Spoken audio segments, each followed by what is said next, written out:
नमस्कार, सत श्री अकाल, आदाब दोस्तों। स्वागत है आप सभी का कहानियों के इस खास कार्यक्रम में, जहां आप सुनते हैं हर दिन नई नई दिलचस्प कहानियां और उन कहानियों से आप लेते हैं एक नई प्रेरणा रोजाना।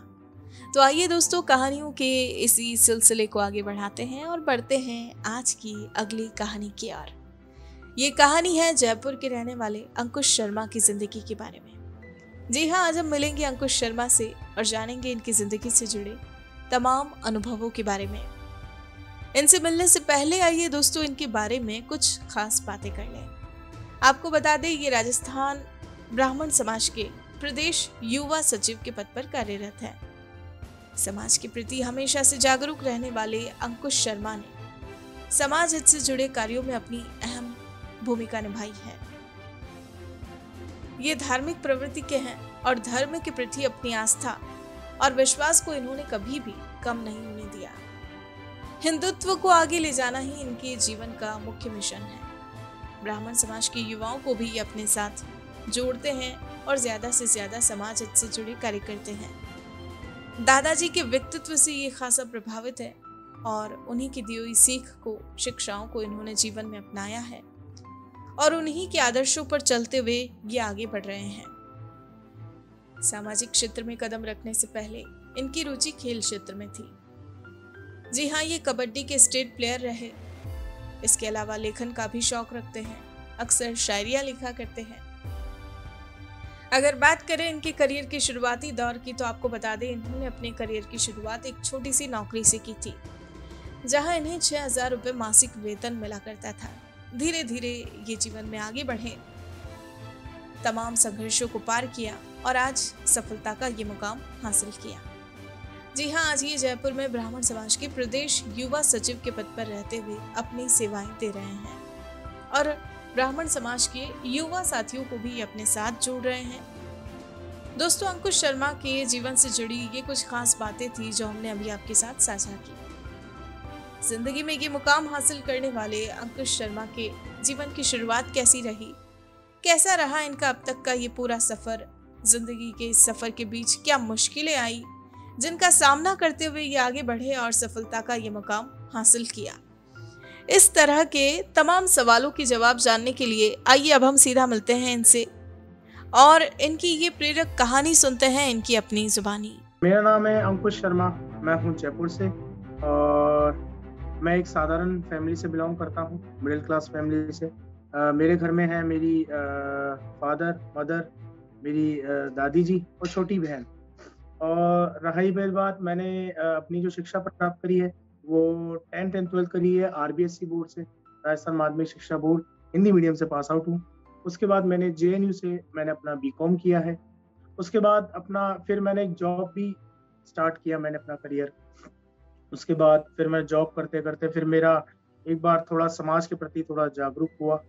फिर मैंने उसमें सोचा कि मैं अपना जो भी है अपना योगदान दूं। फिर उसी चीज़ को लेके फिर मैं राजनीति में आया। जो स्वर्गीय श्री घाशीराम शर्मा जी, उन्हीं को देख के मैं हमेशा मोटिवेशनल रहा, क्योंकि वो एक स्वतंत्रता सेनानी थे और वो रेलवे के अंदर एज एन बैकहैंड जॉब करते थे। वो माल बाबू थे वो, और उन्होंने वहीं से अपनी जर्नी स्टार्ट करी। जब हिंदुस्तान पाकिस्तान का जब युद्ध माहौल चल रहा था, तब उन्होंने उस टाइम पे उनकी जो पोस्टिंग थी पालमपुर में थी, जो पाकिस्तान बॉर्डर में है। तो वहाँ से उन्होंने सारा कुछ अपना जितना भी हिंदुस्तान का जितना भी हमारा मुहैया सामान था हथियारों का, तो वहाँ पे उस टाइम पे अंग्रेजों की लड़ाई के उस दिन पाकिस्तान से युद्ध चल रहा था, उस टाइम पे उन्होंने वो सारा सामान वहाँ से यहाँ पे इंडिया के अंदर शफल कराया पूरा का पूरा, और कोई भी हानि नहीं आने दी अपने देश के लिए। तो मैं जो इंस्पिरेशन वहीं से आई। उन्होंने अपने समाज कल्याण के लिए अपने पूरी जिंदगी अपनी पूरी अपने समाज में दी, लोगों में दी, हमेशा लोगों के लिए भलाई करी। और वो भी एक छोटे से गांव से निकले थे। दौसा के अंदर महुआ नाम की जगह है, छोटा सा कस्बा है, गांव है, और वहां से वो निकले और वो अपने गांव के सबसे ज्यादा पढ़े लिखे इंसान थे उस टाइम पे। उन्होंने अपने साथ साथ अपने गांव का भी नाम रोशन किया और अपना भी नाम रोशन किया। तो मेरे इंस्पिरेशन वहीं से थी कि मैं बनूं तो अपने दादाजी की जैसा बनूं। तो काफी लोग कहते हैं कि मुझे मुझे बनना है तो सचिन तेंदुलकर की जैसा बनना है, मुझे बनना है तो बिल गेट्स की तरह बनना है, मुझे बनना है तो अमिताभ बच्चन जी के जैसे बनना है। लेकिन कोई ये नहीं जानना चाहता कि उनके पीछे की जर्नी क्या रही है। ओके, तो उनके पीछे जर्नी क्या रही है, उन्होंने संघर्ष कितना किया है अपनी लाइफ में, वो वहां से वहां तक उनका सफर कैसे रहा है। तो लीजिए ठीक है, आपको अगर लाइफ में कुछ सीखना है ना, तो आपके एक्सपीरियंस तो आपके घर में ही बैठे हैं।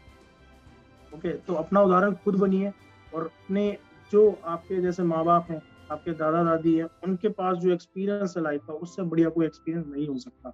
जैसे मैंने अपने दादाजी को इंस्पिरेशन मानते हुए मैं इसी चीज को लेकर राजनीति में आया। मैं राजस्थान ब्राह्मण महासभा से प्रदेश युवा सचिव रहा हूँ, और अभी भी हूँ कंटिन्यूसली। और जो ब्राह्मणों के लिए मैंने हमेशा तत्पर, कभी भी कोई भी सहायता होती है मेरी तरफ से जितना होता है मैं हमेशा रहता हूँ।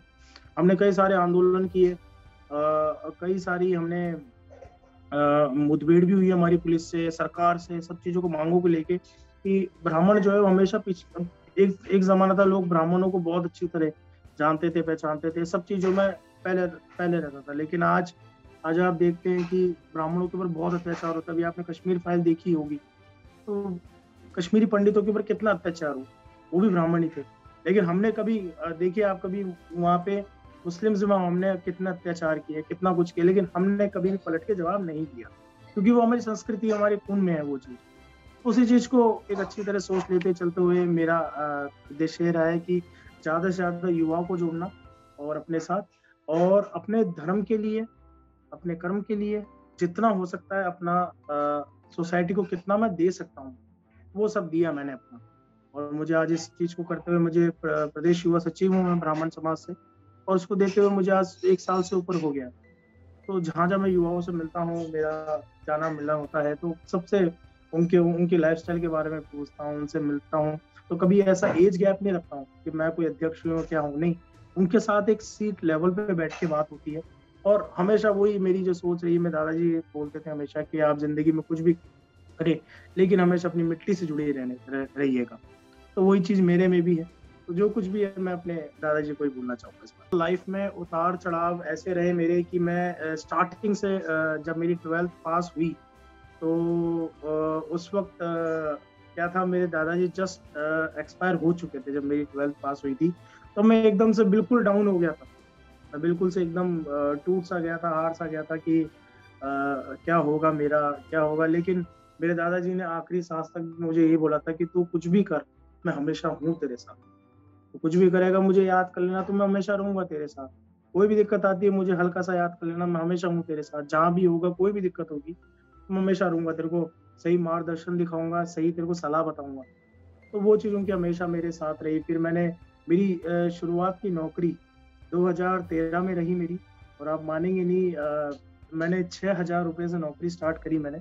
और मेरी फैमिली में सब सक्षम लोग हैं, सर्विस क्लास फैमिली से हूँ मैं। मेरे फादर का बिजनेस है, मम्मी मेरी हाउसवाइफ है, मेरी छोटी बहन जो है वो जर्नलिस्ट है।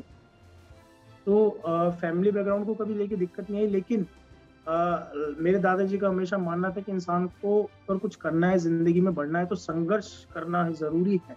क्योंकि जब संघर्ष करता है तो बहुत सी चीजें सीखता है वो। तो वही चीज मैंने वहीं से स्टार्ट करी, 6,000 रुपये की नौकरी से स्टार्ट मैंने किया वहाँ पे मैंने सीखा कि नौकरियाँ कैसे होती है, लोगों से कैसे बातचीत करती है, कैसे डील करना पड़ता है। फिर वहां से वो कहते हैं ना कि लोग मिलते गए, कारवां बनता गया। तो वही सिलसिला चलता रहा मेरा लोगों के साथ। और फिर धीरे धीरे धीरे धीरे समाज कल्याण को लेके लोगों से मेरा मिलना हुआ, युवाओं से मैं बहुत जुड़ा। तो वहीं से मेरी एक एक इंस्पिरेशन बनती रही, लोगों से मिलते मिलते। एक मेरा थोड़ा सा एक समय खराब आया था बीच में, जब जब एक्चुअली क्या हो रहा था कि एक टाइम ऐसा था कि लाइफ में एक ऐसा इंसिडेंट हुआ मेरे साथ कि कोई 20 रास्ते में साथ छोड़ गया। तो उस वक्त की कोई वादे देके बहुत सारे, कोई 20 रास्ते में साथ में छोड़ गया। उस टाइम मैं थोड़ा सा परेशान हुआ, थोड़ा डाउन भी हुआ। लेकिन बस वही थी कि हिम्मत कभी हारी नहीं, किसी चीज से कभी भी हिम्मत नहीं हारी। वापस से उठे, खड़े हुए, और अपने को वापस उस लेवल से तैयार किया कि अब नहीं रुकेंगे। अब जो करना है वो अच्छा ही करना है, और आगे बढ़ के करना ही। कोई भी मेरे समाज का भाई बंधु, जो भी नए युवा जुड़ना चाहते हैं, देखिए, मैं कोई क्वालिफिकेशन नहीं मांग रहा। आप में अपने समाज के लिए कुछ कर दिखाने का जज्बा है, कुछ आप अपनी नई सोच ला सकते हैं, तो आप आइए मेरे पास, मैं आपको जोड़ूंगा मेरे समाज के साथ। अभी हम एक अभियान चला रहे हैं बहुत अच्छा, कि युवाओं को जोड़ो अपने साथ।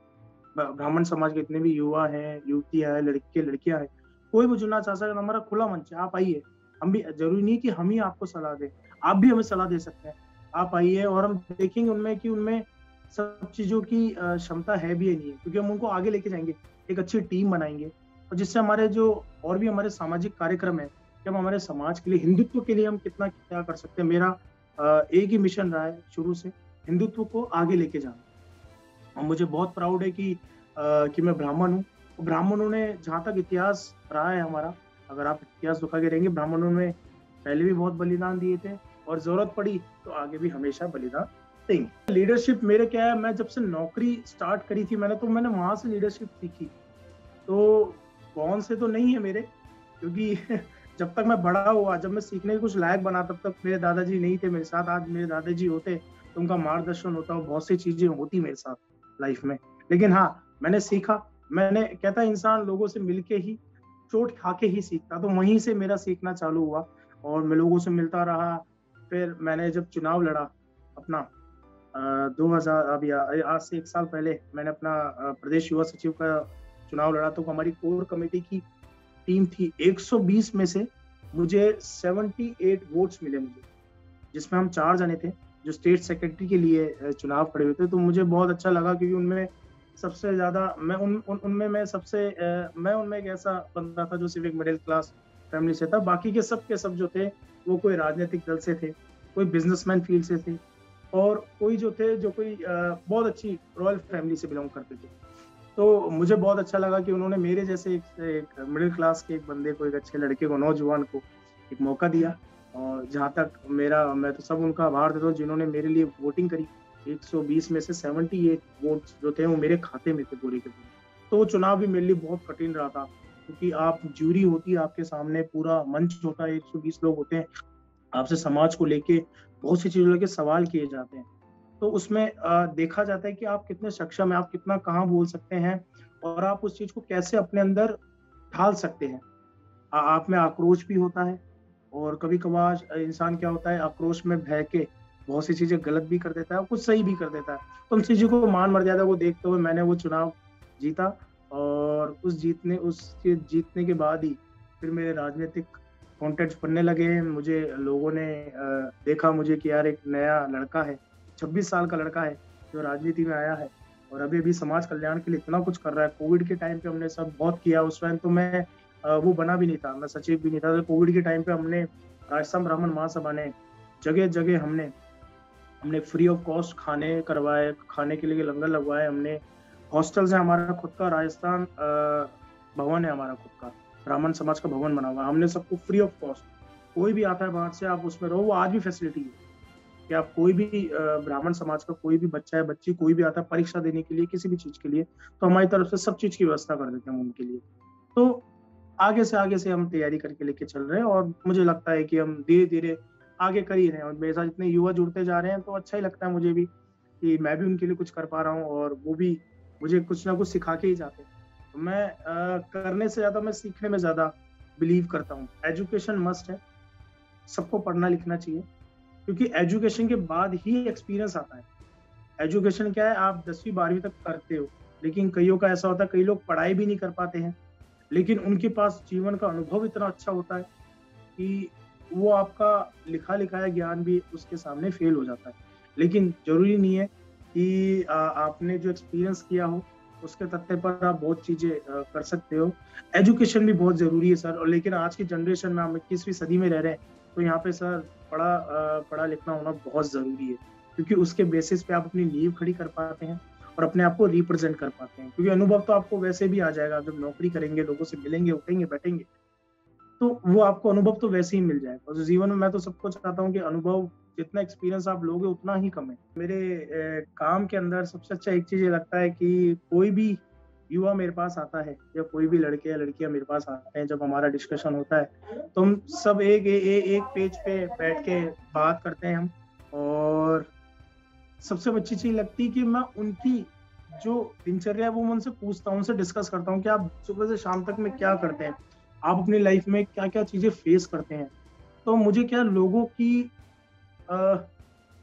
जो जीवन रेखा जो चलती रहती है उसको सुनने में मुझे और देखने में बहुत अच्छा लगता है कि यार एक इंसान भी इतना लाइफ में अभी भी संघर्ष कर रहे हैं, और फिर भी अपने समाज के लिए, अपने लिए और अपने लोगों के लिए टाइम निकाल रहे हैं, तो इससे बड़ी कोई चीज़ नहीं है। और जहाँ तक है कि आप जितना अ, अपने आप को रिप्रेजेंट करोगे वो तो और भी अच्छा है, लेकिन सामने वाले को भी आप उतना ही तवज्जो दें, उतना ही आप उतना रिस्पेक्ट करें, तो वो भी आपको उतना ही टाइम और सारा कुछ, क्योंकि सामने वाला जितना आपको सिखा सकता है उतना मेरे हिसाब से कोई आपको सिखा नहीं पाएगा। मेरा रहा है, मेरे दादाजी तो नहीं रहे आज, वो तो हमेशा रोल मॉडल थे ही, वो खुद स्वतंत्रता सेनानी थे।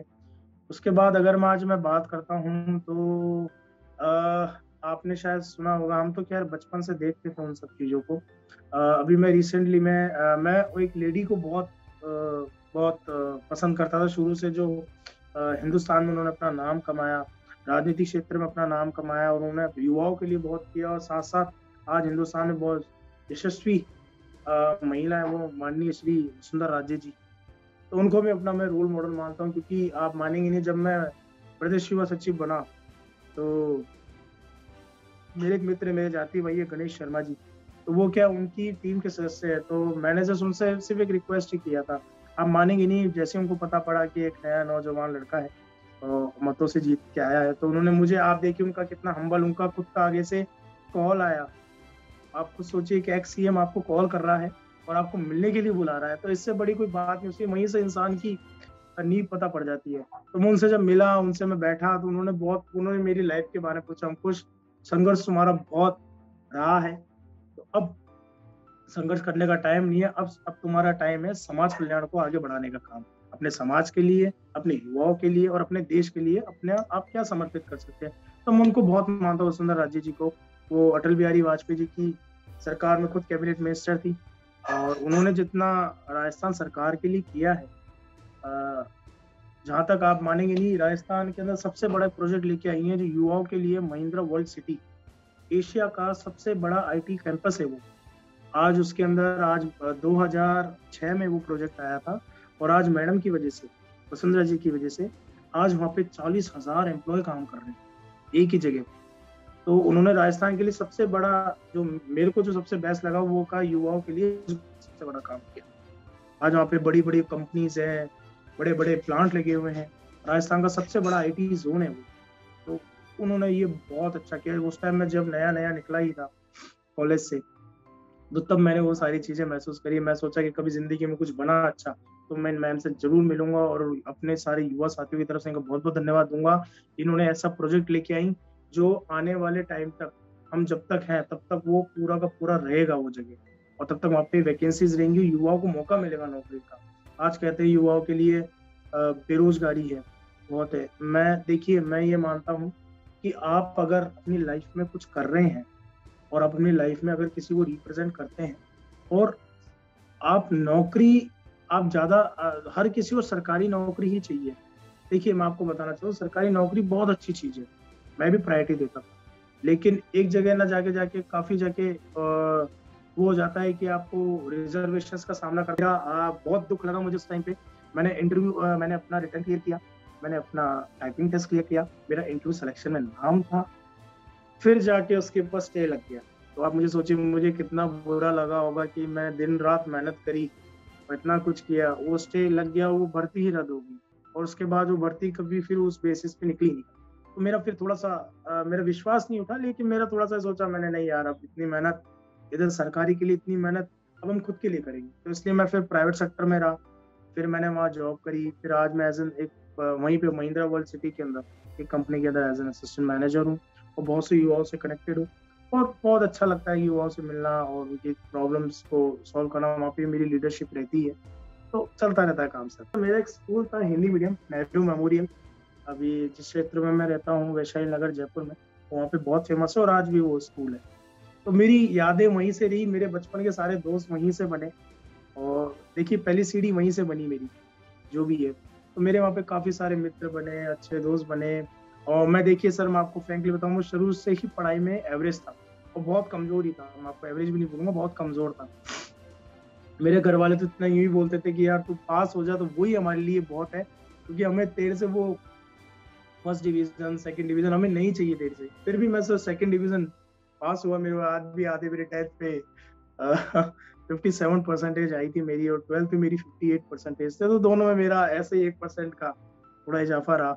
रही बात पिताजी की, तो पिताजी से शुरू से मेरे बहुत डिसिप्लिन इंसान रहे हैं, क्योंकि वो भी अपनी लाइफ में एक एक होने को तो सर वो भी कुछ कर सकते थे, बहुत चीजें थी, लेकिन उन्होंने, आप मानेंगे नहीं सर, मेरे पिताजी का बहुत अच्छी स्टोरी रही है कि उन्होंने सरकारी नौकरी छोड़ के उन्होंने ये कहा था कि यार मैं किसी के लिए गुलामी का काम नहीं कर सकता, मैं जो करूंगा खुद के लिए काम करूंगा, और खुद के लिए बिजनेस किया उन्होंने। आप मानेंगे नहीं, सरकारी नौकरी छोड़ के ट्रैफिक में ऐसा ही थे वो, उनकी नौकरी छोड़ के उन्होंने 3 महीने नौकरी करी है, नौकरी छोड़ के उन्होंने सोचा कि यार मैं क्या कर रहा हूँ, मैं दिन भर बस यही करता रहूंगा कि साहब जी साहब जी साहब जी, लेकिन नहीं, उन्होंने उस चीज को बदला और आज वो खुद एक बहुत अच्छे बिजनेसमैन है, जयपुर माने जाने शख्सियत है, और मुझे बहुत अच्छा लगता है उनसे। हम बहुत डिसिप्लिनरी इंसान है और बहुत कम बोलना पसंद करते हैं, और अपना पूरा फोकस जो है वो अपने बिजनेस पे रखा। देखिए, मेरा सपना तो जो था वो यही था कि मैं स्पोर्ट्स में बहुत आगे जाना चाहता था,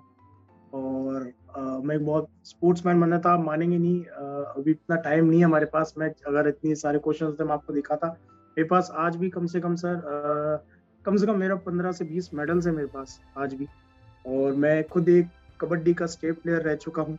टाइकोंडो में मैंने एज एन ब्राउन बेल्ट तक मैंने खेल रखा है, तो स्पोर्ट्स में मेरी काफी रुचि रही है, और मैंने राजस्थान को भी एक बार रिप्रेजेंट किया है इसमें रनिंग, आपने जैवलिन थ्रो कहते हैं आपने जिसको, तो उसके अंदर भी मैंने एक बार राजस्थान को रिप्रेजेंट किया था।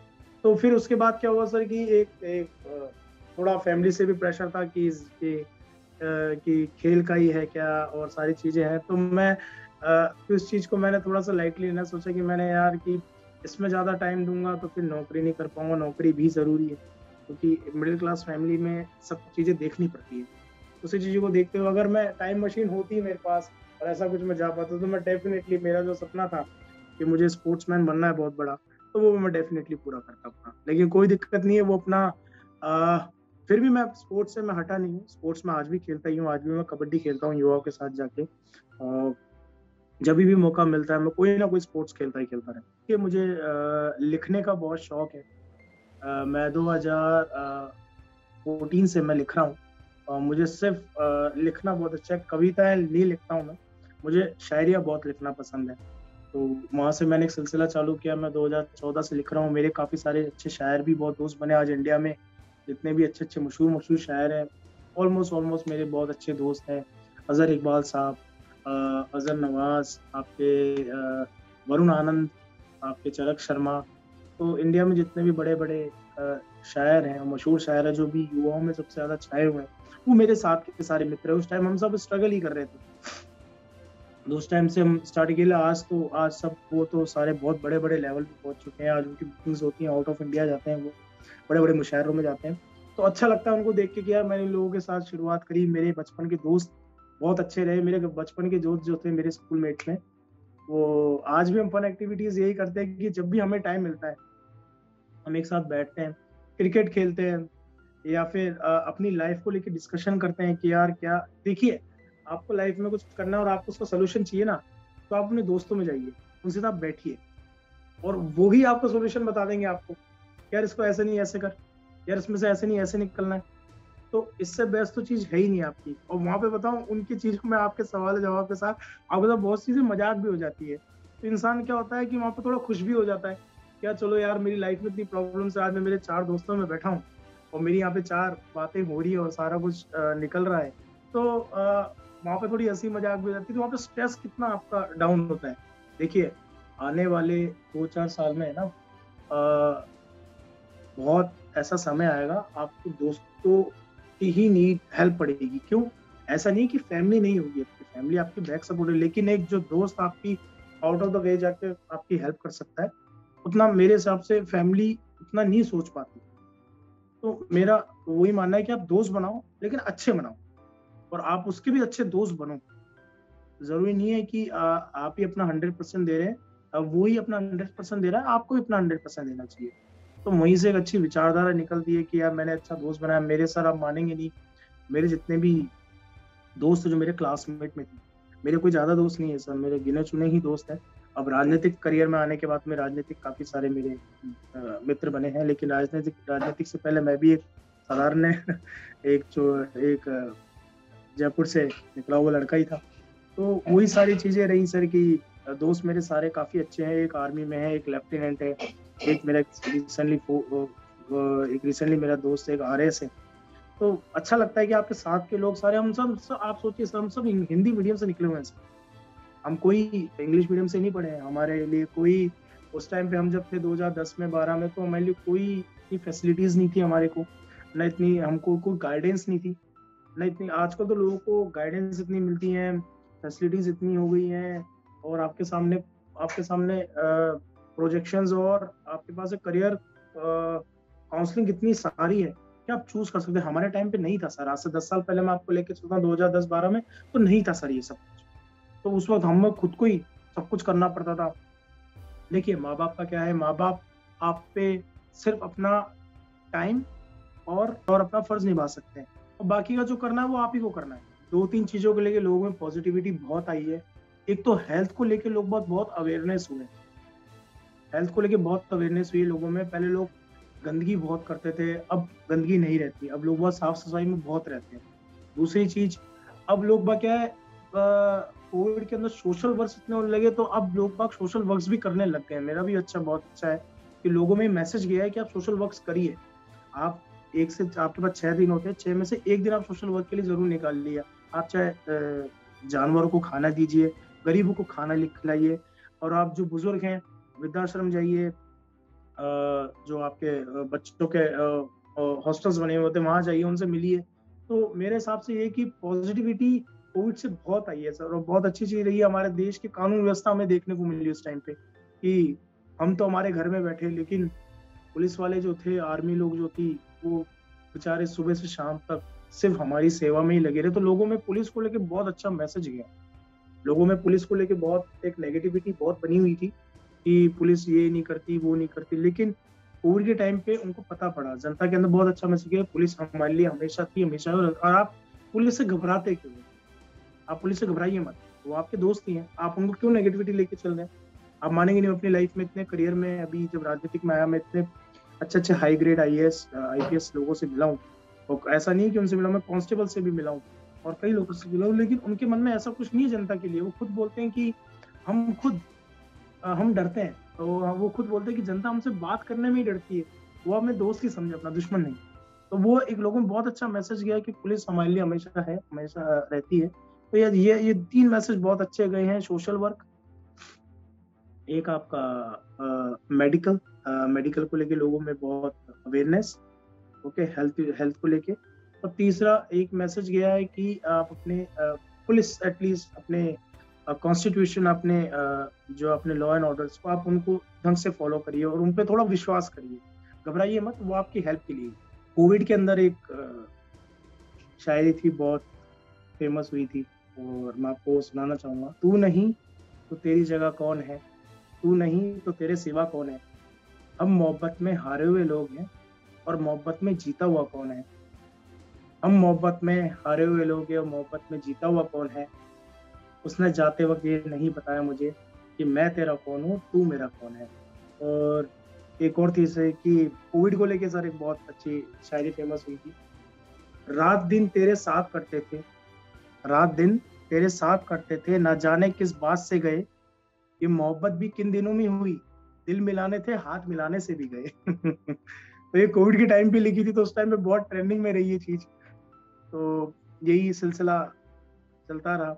एक लाइन और लिखी थी मैंने कि मिल जाएगा तुम्हें हद से बेहतर चाहने वाला कोई ना कोई, मिल जाएगा तुम्हें कोई हद से बेहतर चाहने वाला कोई ना कोई, अब शहर तो शहर हर कोई बेवफा नहीं हो सकता। यही थी सर, और बस अब लिखना थोड़ा सा कम कर दिया है। अब राजनीतिक करियर में थोड़ा आ गए हैं तो पूरा फोकस वही रहता है।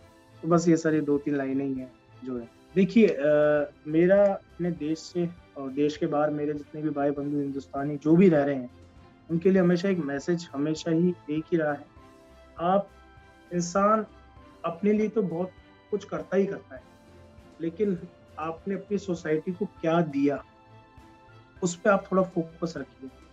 अब वो टाइम नहीं रहा कि आप सिर्फ अपने लिए ही करें, अपने समाज के लिए करें, अपने लोगों के लिए करें। और हाँ, एक मेरा छोटा-सा एक रिक्वेस्ट रहेगा कि हमेशा मेरा जो रहा है, मैं किसी जाति भेदभाव में नहीं रखता हूँ। लेकिन फिर भी हम हिंदुत्व को रिप्रेज़ेंट करते हैं ऑल ओवर वर्ल्ड में, ऑल ओवर वर्ल्ड में। तो मेरा मानना है कि हम हिंदुत्व को, हमें जागरूकता नहीं है हिंदुत्व को लेके। तो वो चीज़ हमें बहुत अच्छी तरह करनी पड़ेगी। अभी लोगों में थोड़ी बहुत अच्छी, मुझे अच्छा लगता है कि लोगों में थोड़ी जागरूकता फैल रही है, हिंदुत्व को लेके आगे जाएँ और उसका नतीजा हमें सब चीज़ों को देख रहे हैं। अभी आप मानेंगे नहीं, कश्मीर फाइल्स जो पंडितों के ऊपर जो अत्याचार होता है उसके लिए आप मानेंगे नहीं, अभी शायद विवेक अग्निहोत्री और उनकी पूरी टीम को व्हाइट हाउस के अंदर उनको अभी बुलाया गया है सम्मान देने के लिए। तो कितने गौरव की बात है हमारे भारत देश के लिए कि हमने जो सच्चाई इतने टाइम से छुपा रखी थी उसको सामने लाए, और जो हमारे साथ हुआ उस चीज़ को लेके हमने उसको रिप्रेजेंट किया। और मेरा मानना ये है कि आप कुछ भी करें, आप कहीं पे भी हो, कैसे भी हो, लोगों की हेल्प कीजिए, जितना आपसे हो सकता है हेल्प कीजिए। सोशल वर्क जितना आप कर सकते हैं उतना करिए, और जितना लोगों से आप मिलोगे और उनकी प्रॉब्लम को समझोगे, और उतना कईयों का सॉल्यूशन तो ऐसा होता है कि आपको वहीं से खुद का ही सॉल्यूशन मिल जाता है। तो मेरा यही मानना है कि आप सोशल वर्क्स बहुत करिए, अपने धर्म को लेके, अपनी जाति को लेके हमेशा गर्व करिए, और हमेशा ये मैसेज रखिए कि हमें हिंदुत्व को लेके आगे जाना है, राष्ट्र को हमेशा आगे लेना है, हमें अपना भी नाम रोशन करना है और अपने भारत का भी नाम रोशन करना है। देखिए, अगर आपको लगता है कि मेरी कहानी से कोई ना कोई इंस्पिरेशन मिली हो आपको, और कुछ सीखने को मिला, कुछ समझ में मिला, डेफिनेटली इसको जितना आप फैला सकते हैं उतना फैलाइए अपनी फैमिली में, अपने फ्रेंड्स में। मैं भी डेफिनेटली ये फॉलो करूँगा और सारी जगह इसको डेफिनेटली स्प्रेड कराऊँगा, क्योंकि लोगों में मैसेज जाना चाहिए कि आजकल का युवा क्या कर रहा है। तो वो लोगों में मैसेज ज़रूर जाना चाहिए। अपने समाज के लिए, अपने लिए और अपने देश के लिए जितना आप समर्पित देंगे उतना ही बेटर रहेगा। बहुत एक अच्छा मुहिम चला रहे हैं वो, कि युवाओं को भी जोड़ रहे हैं और अच्छी स्टोरीज लेके आ रहे हैं। मैंने उनका रिसेंटली भी उनकी मैंने वेबसाइट देखी, सारा कुछ देखा, तो बहुत एक अच्छा, इंडिया में अभी तक ऐसा कोई कंसेप्ट नहीं लेके आया जो ये लोग लेके आए। लोग बाग तो इंटरव्यूज के लिए सर बहुत बड़े चार्जेस करते हैं, बहुत सारे सेटअप्स होते हैं, लेकिन इन्होंने, इनकी विचारधारा ही ऐसी है कि हमें लोगों की जीवन रेखा और उनकी स्टोरीज हमें लोगों तक, जमीन तक जानी चाहिए। तो मुझे बहुत अच्छी चीज लगी इनकी। मैं चाहता हूँ लोग जरूर इसको बहुत सपोर्ट करेंगे, और मेरी जनता से बहुत अपील है कि आप इनसे कनेक्टेड रहिए, आप अपनी भी लाइफ इनसे शेयर कर सकते हो। जितना इनके माध्यम से आप जुड़ते हैं उतना आप लोगों में पहुंच पाएंगे। दोस्तों, ये थी अंकुश शर्मा की जिंदगी की कहानी, जिसने आज हम सभी को एक नई प्रेरणा दी है। ऐसी ही प्रेरक कहानियां रोजाना सुनने के लिए आप हमारे चैनल को सब्सक्राइब करें और बेल आइकन जरूर दबाएं। और अगर आज की ये कहानी आपको पसंद आई है तो इसे लाइक, कमेंट और शेयर करना ना भूलें। दोस्तों, वर्क मॉब आपको दे रहा है एक सुनहरा मौका अपने विचारों को व्यक्त करने का, अनुभवों को साझा करने का और अपनी कहानी देशवासियों तक पहुंचाने का। तो आइए और जुड़िए आप भी इस मुहिम में हमारे साथ, और अपनी कहानी से दीजिए सभी को एक नई प्रेरणा। Let's inspire together, we can, India can. जी हाँ दोस्तों, आपकी कहानी में ताकत है दुनिया बदलने की, लोगों की सोच आगे बढ़ाने की। तो सुनाइए अपनी कहानी और ले आइए लोगों के जीवन में आशा की एक नई किरण। कीजिए सभी को इंस्पायर। फिलहाल वक्त तो चला है आप सभी से इजाज़त लेने का, लेकिन बहुत जल्द एक बार फिर होंगे हाजिर एक नई कहानी के साथ। तब तक के लिए आप बने रहिए हमारे साथ, देखते रहिए कहानियों का हमारा ये खास कार्यक्रम, और लीजिए हर नई कहानी से हर दिन एक नई और सच्ची प्रेरणा। नमस्कार।